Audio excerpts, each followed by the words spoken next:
القرآن يوحدنا لطريق الخير يوجهنا الله تعالى أنزله ورسول الله أعوذ بالله من الشيطان الرجيم. بسم الله الرحمن الرحيم. وإذ استسقى موسى لقومه فقلنا اضرب بعصاك الحجر فانفجرت منه 12 عينا قد علم كل أناس مشربهم كلوا واشربوا من رزق الله ولا تعثوا في الأرض مفسدين. وإذ قلتم يا موسى لن نصبر على طعام واحد فادع لنا ربك يخرج لنا مما تنبت الأرض من بقلها وقثائها وفومها وعدسها وبصلها قال أتستبدلون الذي هو أدنى بالذي هو خير اهبطوا مصرا فإن لكم ما سألتم وضربت عليهم الذلة والمسكنة وباءوا بغضب من الله ذلك بأنهم كانوا يكفرون بآيات الله ويقتلون النبيين بغير الحق ذلك بما عصوا وكانوا يعتدون. إن الذين آمنوا والذين هادوا والنصارى والصابئين من آمن بالله واليوم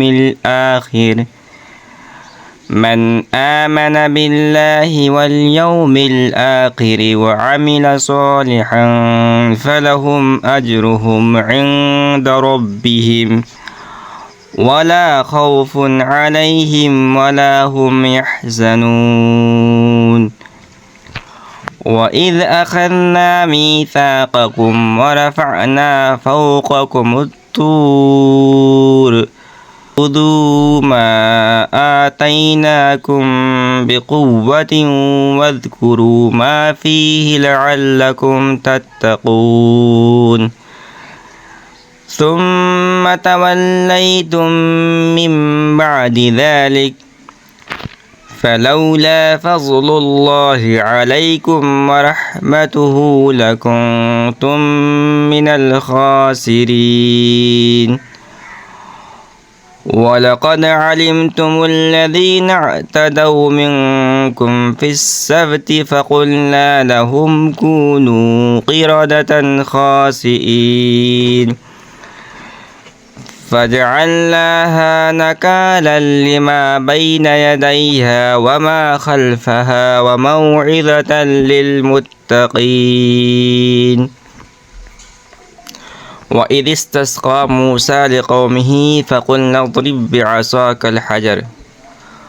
اور اس وقت کو یاد کریے جب موسیٰ علیہ السلام نے اپنی قوم کے لیے پانی مانگا تو ہم نے کہا اپنی لاٹھی پتھر پر مارو، چنانچہ اس پتھر سے 12 چشمے پھوٹ نکلے۔ قد علم كل اناس مشربهم کلوا واشربوا من رزق اللہ ولا تعثوا فی الارض مفسدین۔ ہر ایک قبیلے نے اپنے پانی لینے کی جگہ معلوم کر لی۔ ہم نے کہا اللہ کا دیا ہوا رزق کھاؤ پیو اور زمین میں فساد مچاتے مت پھرنا۔ وَإِذْ قُلْتُمْ يَا مُوسَى لَن نَّصْبِرَ عَلَى طَعَامٍ وَاحِدٍ فَادْعُ لَنَا رَبَّكَ يُخْرِجْ لَنَا مِمَّا تُنبِتُ الْأَرْضُ مِن بَقْلِهَا وَقِثَّائِهَا وَفُومِهَا وَعَدَسِهَا وَبَصَلِهَا۔ اور وہ وقت بھی یاد کرو جب تم نے کہا تھا کہ اے موسیٰ ہم ایک ہی کھانے پر صبر نہیں کر سکتے، لہذا ہماری خاطر اپنے پروردگار سے مانگیے کہ وہ ہمارے لیے کچھ وہ چیزیں پیدا کرے جو زمین اگایا کرتی ہے، یعنی زمین کی ترکاریاں، اس کی ککڑیاں، اس کا گندم، اس کی دالیں اور اس کی پیاز۔ قال اتستبدلون الذي هو ادنى بالذي هو خير اهبطوا مصرا فإن لكم ما سألتم۔ حضرت موسیٰ علیہ السلام نے کہا جو غذا بہتر تھی کیا تم اس کو ایسی چیزوں سے بدلنا چاہتے ہو جو گھٹیا درجے کی ہیں؟ خیر ایک شہر میں جا اترو تو وہاں تمہیں وہ چیزیں مل جائیں گی جو تم نے مانگی ہیں۔ وَضُرِبَتْ عَلَيْهِمُ الذِّلَّةُ وَالْمَسْكَنَةُ وَبَاءُوا بِغَضَبٍ مِّنَ اللَّهِ ذَلِكَ بِأَنَّهُمْ كَانُوا يَكْفُرُونَ بِآيَاتِ اللَّهِ وَيَقْتُلُونَ النَّبِيِّينَ بِغَيْرِ الْحَقِّ ذَلِكَ بِمَا عَصَوْا وَكَانُوا يَعْتَدُونَ۔ اور ان یہودیوں پر ذلت اور بے کسی کا ٹھپا لگا دیا گیا اور وہ اللہ کا غضب لے کر لوٹے۔ یہ سب اس لیے ہوا کہ وہ اللہ کی آیتوں کا انکار کرتے تھے اور پیغمبروں کو ناحق قتل کر دیتے تھے۔ یہ سب اس لیے ہوا کہ انہوں نے نافرمانی کی اور بے حد زیادتیاں کرتے تھے۔ ان الذين آمنوا والذين هادوا والنصارى والصابئين من آمن بالله واليوم الآخر وعمل صالحا فلهم أجرهم عند ربهم ولا خوف عليهم ولا هم يحزنون۔ حق تو یہ ہے کہ جو لوگ بھی خواہ مسلمان ہو یا یہودی یا نصرانی یا صابی اللہ اور آخرت کے دن پر ایمان لے آئیں، اللہ اور آخرت کے دن پر ایمان لے آئیں گے اور نیک عمل کریں گے، وہ اپنے پروردگار کے پاس اپنے اجر کے مستحق ہوں گے اور ان کو نہ خوف ہوگا نہ کسی غم میں مبتلا ہوں گے۔ وَإِذْ أَخَذْنَا مِيثَاقَكُمْ وَرَفَعْنَا فَوْقَكُمُ الطُّورَ، اور وہ وقت بھی یاد کرو جب ہم نے تم سے تورات پر عمل کرنے کا عہد لیا تھا اور کوہ طور کو تمہارے اوپر اٹھا کھڑا کیا تھا۔ خُذُوا مَا آتَيْنَاكُمْ بِقُوَّةٍ وَاذْكُرُوا مَا فِيهِ لَعَلَّكُمْ تَتَّقُونَ، کہ جو کتاب ہم نے تمہیں دی ہے اس کو مضبوطی سے تھامو اور اس میں جو کچھ لکھا ہے اس کو یاد رکھو تاکہ تمہیں تقوی حاصل ہو۔ ثم تولیتم من بعد ذلك فلولا فضل اللہ علیکم ورحمتہ لکنتم من الخاسرین۔ اس کے باوجود تم دوبارہ راہ راست سے پھر گئے، چنانچہ اگر اللہ کا فضل اور رحمت تم پر نہ ہوتی تو تم ضرور سخت نقصان اٹھانے والوں میں شامل ہو جاتے۔ وَلَقَدْ عَلِمْتُمُ الَّذِينَ اعْتَدَوْا مِنْكُمْ فِي السَّبْتِ فَقُلْنَا لَهُمْ كُونُوا قِرَدًا خَاسِئِينَ فَجَعَلْنَاهَا نَكَالًا لِمَا بَيْنَ يَدَيْهَا وَمَا خَلْفَهَا وَمَوْعِظَةً لِلْمُتَّقِينَ۔ اور تم اپنے ان لوگوں کو اچھی طرح جانتے ہو جو سنیچر کے معاملے میں حد سے گزر گئے تھے، چنانچہ ہم نے ان سے کہا تھا کہ تم دھتکارے ہوئے بندر بن جاؤ، پھر ہم نے اس واقعے کو اس زمانے کے اور اس کے بعد کے لوگوں کے لیے عبرت اور ڈرنے والوں کے لیے نصیحت کا سامان بنا دیا۔ وَإِذِ اسْتَسْقَىٰ مُوسَىٰ لِقَوْمِهِ فَقُلْنَا اضْرِب بِّعَصَاكَ الْحَجَرَ۔ بنی اسرائیل پر انعامات خداوندی کا تذکرہ چل رہا تھا۔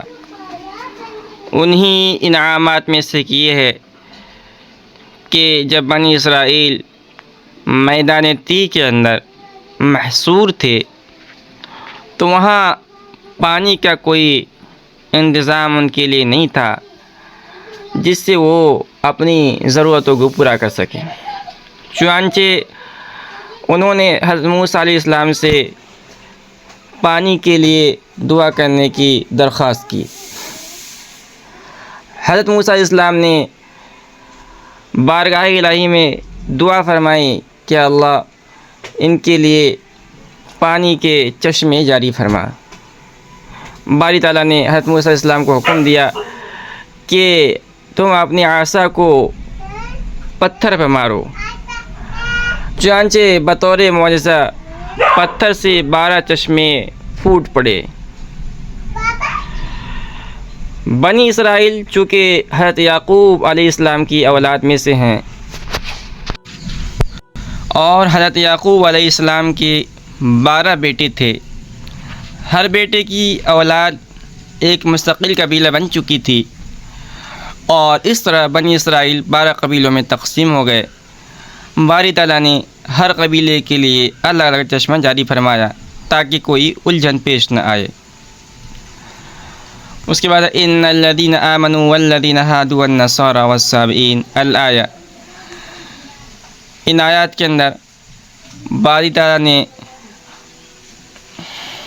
بنی اسرائیل پر اللہ تعالیٰ کے انعامات اور ان کی نافرمانیوں کے تذکرے کے بیچ میں یہ آیت کریمہ بنی اسرائیل کے ایک باطل گھمنڈ کی تردید کے لیے لائی گئی ہے۔ بنی اسرائیل کا عقیدہ یہ تھا کہ صرف انہی کی نسل اللہ تعالیٰ کے منتخب اور لاڈلے بندوں پر مشتمل ہے۔ وہ کہا کرتے تھے نحن ابناء اللہ وحباؤہ۔ ان کے خاندان سے باہر کا کوئی آدمی اللہ تعالیٰ کے انعامات کا مستحق نہیں ہے، اور آج کے زمانے کے اندر بھی یہودیوں کا یہی عقیدہ ہے۔ اس لیے یہودی مذہب ایک نسل پرست مذہب ہے، اور ان کا یہ ماننا ہے کہ اس نسل کے باہر کا کوئی آدمی یہودی مذہب اختیار کرنا بھی چاہے تو اختیار نہیں کر سکتا ہے، ان حقوق کا مستحق نہیں ہو سکتا جو ایک نسلی یہودی کو حاصل ہیں۔ ان آیات کے اندر باری تعالیٰ نے واضح فرما دیا کہ حق کسی ایک نسل میں محدود نہیں ہے، اصل اہمیت ایمان اور نیک عمل کو حاصل ہے۔ جو آدمی بھی اللہ اور آخرت پر ایمان لائے اور عمل صالح کی بنیادی شرطیں پوری کرے، خواہ وہ پہلے کسی مذہب یا نسل سے تعلق رکھتا ہو، اللہ تعالیٰ کے نزدیک اجر کا مستحق ہوگا۔ ملک عرب میں یہودی اور نصرانیوں کے علاوہ کچھ ستارہ پرست لوگ بھی رہتے تھے جنہیں ساوی کہا جاتا تھا، اس لیے اس آیت کے اندر ان کا بھی ذکر کیا گیا ہے۔ یہاں آپ کے سامنے یہ بات بھی واضح رہے کہ اللہ پر ایمان لانے میں اس کے تمام رسولوں پر ایمان لانا بھی شامل ہے، لہذا نجات پانے کے لیے رسول اکرم صلی اللہ علیہ وسلم پر ایمان لانا بھی ضروری ہے۔ چنانچہ اس سے پہلی جو آیت گزری ہے اس میں اللہ تعالیٰ نے تمام بنی اسرائیل کو حضرت صلی اللہ علیہ وسلم پر ایمان لانے کا حکم دیا ہے۔ اس کے بعد والی آیت کے اندر باری تعالیٰ نے ایک خاص واقعے کا تذکرہ کیا ہے۔ جب حضرت موسیٰ علیہ السلام تورات لے کر آئے تو بنی اسرائیل نے دیکھا کہ اس کے بعض احکام بہت سخت ہیں، اس لیے اس سے بچنے کے بہانے تلاش کرنے شروع کر دیے۔ پہلے تو انہوں نے کہا کہ اللہ تعالیٰ ہم سے خود کہے کہ تورات پر عمل کرنا ضروری ہے۔ یہ مطالبہ اگرچہ نامعقول تھا، مگر ان پر حجت تمام کرنے کے لیے ان میں سے 70 آدمیوں منتخب کر کے حضرت موسیٰ علیہ السلام ان کو لے کر کوہ طور پر گئے، جن کو اللہ تعالیٰ نے براہ راست تورات پر عمل کا حکم دیا۔ مگر جب یہ لوگ واپس لوٹے تو انہوں نے اپنی قوم کے سامنے تصدیق تو کی کہ اللہ تعالیٰ نے تورات پر عمل کا ہمیں حکم دیا ہے، لیکن ایک بات اپنی طرف سے یہ بڑھا دی کہ اللہ تعالیٰ نے یہ بھی فرمایا ہے کہ جتنا تم سے ہو سکے اتنا عمل کر لینا، لیکن جو نہ ہو سکے وہ ہم معاف کر دیں گے۔ چنانچہ تورات کے جس حکم میں بھی انہیں کچھ مشکل نظر آتی، وہ یہ بہانہ تراش کر لیتے کہ یہ حکم بھی اسی چھوٹ میں داخل ہے۔ اس موقع پر اللہ تعالیٰ نے کوہ طور ان کے سروں پر بلند کر دیا کہ تورات کے تمام احکام کو تسلیم کرو۔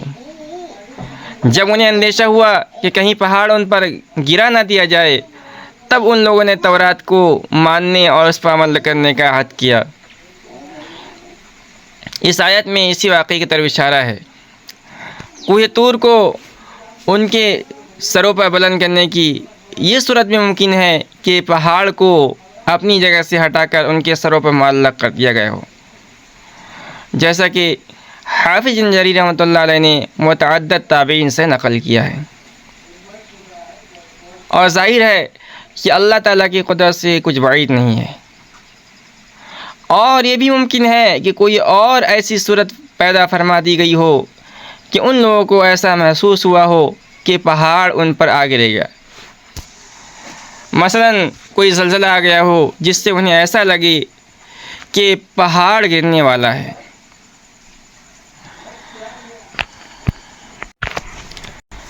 یہاں یہ بات بھی آپ کے سامنے واضح رہے کہ کسی آدمی کو ایمان قبول کرنے پر زبردستی مجبور نہیں کیا سکتا ہے، لیکن جب ایک آدمی ایمان لے آئے تو اسے نافرمانی پر سزا بھی دی جا سکتی ہے، اور ڈرا دھمکا کر حکم ماننے پر آمادہ بھی کیا سکتا ہے۔